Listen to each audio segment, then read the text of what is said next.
Hello दोस्तों, रात के 11 बज रहे थे। दीपक मोबाइल को स्विच ऑफ करने ही वाला था कि मोबाइल बज उठा।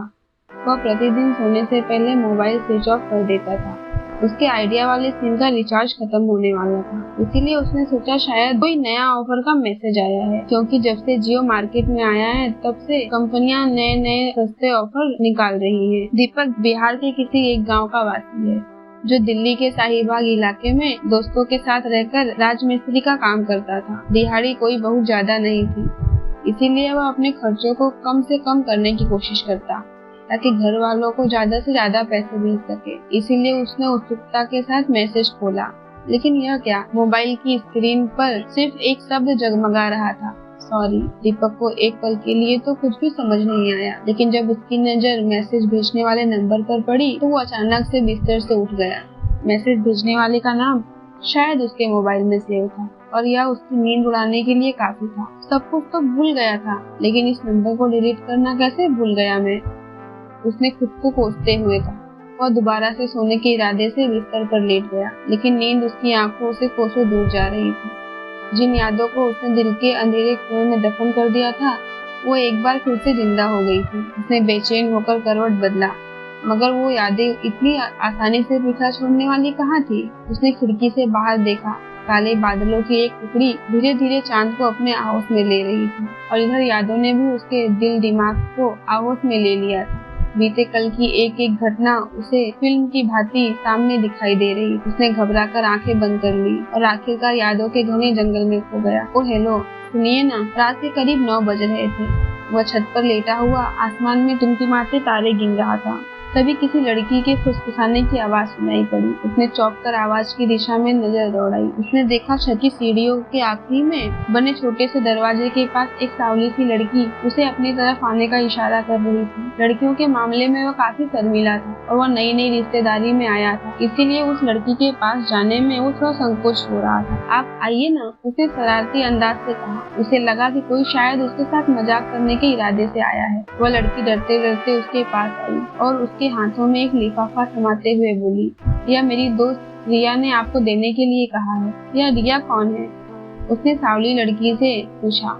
हफ्ते भर पहले ही उसकी छोटी बहन अंकिता की शादी हुई थी और वह उसके बहुभोज की पार्टी में उसके ससुराल आया हुआ था। एक छोटे से गांव का रहने वाला दीपक अपनी प्यारी बहन की शादी शहर में करके बहुत खुश था। अंकिता के ससुराल वाले भी काफी अमीर थे और उनका व्यवहार भी दीपक को लेकर अच्छा था। खासकर अंकिता की सास और ससुर के प्यार और अपनेपन ने उसका दिल जीत लिया था, लेकिन वह कभी उसके परिवार के बाकी लोगों से परिचित नहीं हुआ था। रिया आपकी बहन की ननद है, यह कहते हुए वह लड़की तेजी से सीढ़ियों से उतर कर चली गई और हाथ में लिफाफा लिए दीपक उसे देखता ही रह गया। कुछ देर तो उसे कुछ समझ में नहीं आया कि वह क्या करे।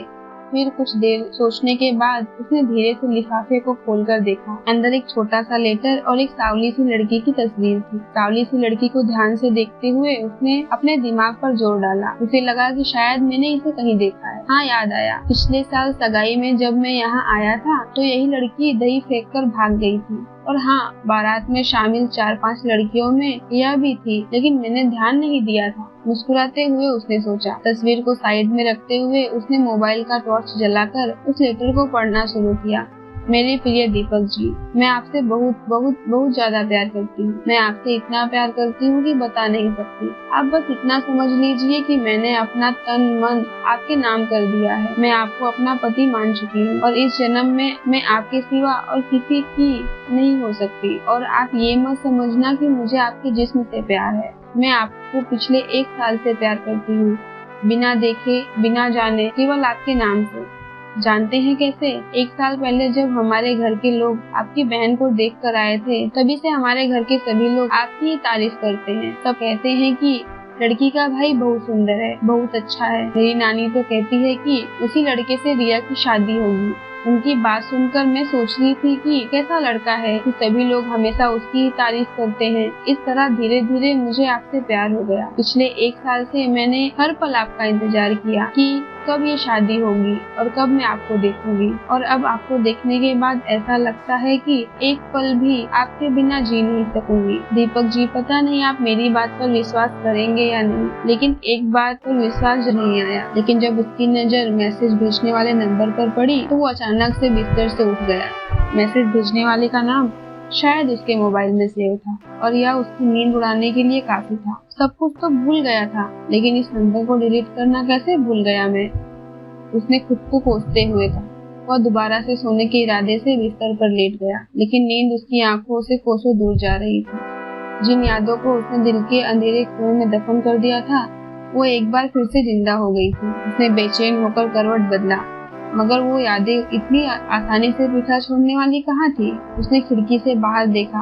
काले बादलों की एक टुकड़ी धीरे धीरे चांद को अपने आहोश में ले रही थी, और इधर यादों ने भी उसके दिल दिमाग को आहोश में ले लिया था। बीते कल की एक एक घटना उसे लेकर जाइएगा। अंकिता के ससुराल वालों का घर 2 जगह था। पुराने घर नए घर से कुछ दूरी पर था। मैं बस अभी आया, उसने अंकिता से कहा और सड़क पर आ गया। दीपक के ना चाहते हुए भी उसके कदम पुराने घर की तरफ बढ़ते चले गए। रिया वहाँ पर अकेली थी और बहुत उदास नजर आ रही थी। बताइए, क्या कहना चाहती हैं? क्यों बुलाया है मुझे यहाँ? प्यारी सी निगाहों के साथ देखते हुए दीपक ने जल्दी से पूछा। किसी ने यहाँ देख लिया तो पता नहीं क्या होगा। दीपक को अंदर ही अंदर से डर लग रहा था। उसकी मासूमियत से भरी नजरें जो पैरों के नाखून के साथ जमीन कुरेद रही थी, एक पल को उठी तो कई सारे मोती उसकी आंखों से टूटकर बिखर गए। अचानक उसके सब्र का बांध टूट गया। वह एक झटके में आगे बढ़ी और दीपक के कंधे पर सर रखकर फूट फूट कर रोने लगी। रिया की आंखों से आंसू की धाराएं फूट पड़ी। उसके आंखों से बहते आंसू उसकी सच्ची मोहब्बत की गवाही दे रहे थे। वह हैरान परेशान उसे देखता रह गया। फिर उसने किसी तरह उसे चुप कराया और जाने की इजाजत मांगी। फिर कब आइएगा? वह उसकी कलाई को कसकर पकड़ते हुए बोली। बस जल्द ही आऊंगा, दीपक ने उसके दुपट्टे से उसके आंसू पोंछते हुए कहा। घर पहुंचकर फोन कीजिएगा, रिया ने उसका हाथ छोड़ते हुए कहा। ठीक है, यह कहकर तेजी से बाहर निकल गया। लेकिन वहां से निकलने के बाद उसे ऐसा लगा जैसे वह अपनी सबसे कीमती चीज उसके पास ही छोड़कर जा रहा है, क्योंकि यह सच था कि उसने कभी उसे चाहा नहीं था, लेकिन उस पागल लड़की की मासूम मोहब्बत ने उसके दिल के बंजर जमीन पर चाहत के बीज बो दिए थे। लेकिन कुछ बातें थी जो अभी तक दीपक को बेचैन कर रही थी। दोस्तों, क्या दीपक ने रिया का प्यार कबूल किया? रिया को दीपक ने क्या जवाब लिखा? इस प्रेम कहानी का अंजाम क्या हुआ? जानने के लिए आप हमारे चैनल को सब्सक्राइब करें और बेल आइकन को भी जरूर दबाएं। इसका पार्ट 2 हम जल्द ही लाएंगे। Thank you for watching.